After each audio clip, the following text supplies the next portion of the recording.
Hi மக்களே! எல்லாரும் ஆர்வமா காத்துட்டு இருந்த பிக் பாஸ் சீசன் 8ஓட title winner, first runner up, second runner up யாருன்றது தான் இந்த வீடியோவில் நம்ம பார்க்க போகிறோம். நம்மளோட விஜய் சேதுபதி சார் தான் இந்த பிக் பாஸ் சீசன் 8ஓட ஹோஸ்ட். ஸோ இன்றைக்கி பார்த்தீங்கன்னா நிறைய ப்ரோக்ராம்ஸுமே கிராண்ட் ஃபினாலேயில் நடக்குது. ஸோ டாஸ்க்கை வச்சு பார்த்தீங்கன்னா பவித்ரா அண்ட் ரயான் 2 பேரும் பார்த்தீங்கன்னா 4th and 5th position. So இவங்க 2 பேருமே எலிமினேட் பண்ணுறாங்க. ஸோ இவங்க 2 பேரும் பார்த்தீங்கன்னா Pavithra 5th position, Rayan 4th position. So 2 பேருமே பிக் பாஸ் சீசன் 8லேருந்து எலிமினேட் ஆகிடுறாங்க. எலிமினேட் ஆனதுக்கப்புறமா சீசன் 8ஓட ட்ராஃபி பார்த்தீங்கன்னா பிக் பாஸ் வீட்டுக்குள்ளே வருது.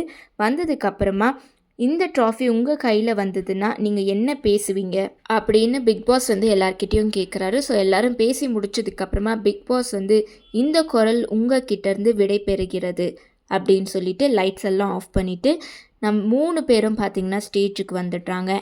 ஸ்டேஜுக்கு வந்த அப்புறம் பார்த்திங்கன்னா நம்ம நிறைய பேர் எக்ஸ்பெக்ட் பண்ணது என்னென்னு பார்த்தீங்கன்னா சௌந்தர்யா தான் ரன்னர் அப்பாக வருவாங்க அப்படின்னு நம்ம எல்லாருமே எக்ஸ்பெக்ட் பண்ணிட்டு இருந்தோம். பட் இங்கே தாங்க ஒரு பெரிய ட்விஸ்ட் நடந்திருக்கு. சௌந்தர்யா ரன்னர் அப் கிடையாது. சௌந்தர்யா பார்த்திங்கன்னா செகண்ட் ரன்னர் அப், அதாச்சும் 3rd பொசிஷனில் சௌந்தர்யா வந்திருக்காங்க. அண்ட் நம்மளோட விஜய் விஷால் இருக்காங்க இல்லையா, அவங்க தான் பார்த்திங்கன்னா ஃபர்ஸ்ட் ரன்னர் அப். ஸோ இது எப்படி நடந்ததுன்றது நிறைய மக்களுக்கு ஷாக்காகவே இருக்குது. ஆனால் இது தாங்க ரியாலிட்டி. விஜய் விஷால் தான் first runner up. And Vijay Vishal, Muthukumaran 2 பேரும் ஸ்டேஜில் ஒன்றா நிற்கும் போது முத்துக்குமரனோட கை தூக்கி தான் நம்மளோட விஜய் சேதுபதி சார் இவர் தான் டைட்டில் வின்னர் அப்படின்றது அனௌன்ஸ் பண்ணுறாரு.